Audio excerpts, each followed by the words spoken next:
gostilnice i što stavite kao produkciju? Prvi put sam u Pelincima i uopšte u Kumanovu i zaista mogu reći da je impresija fenomenalna, prekrasno.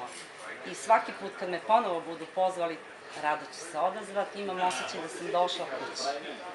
Domaćini su divni, ambijent je prekrasan, znači zaista potpuno zadovoljna, sa puno impresija, emocija, radošću sa divnim kolegama. Ostavila sam 3 slike. Jedna je ova, onda vidjet ćete tamo je manastir vaš Sveti Đorđe i ova ovde. Tako da, eto, nadam se da su domaćini zadovoljni.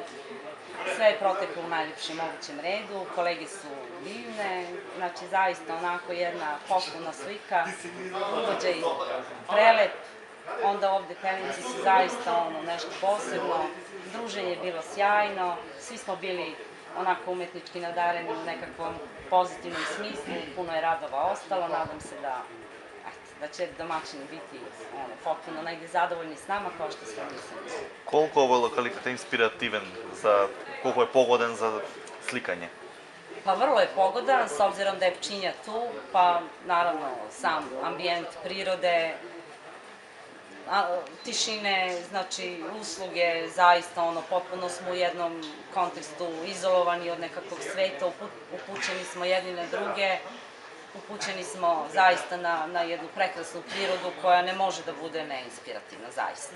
I pre svega uslovi su fantastični, od restorana, smeštaja, znači sve čista desetka.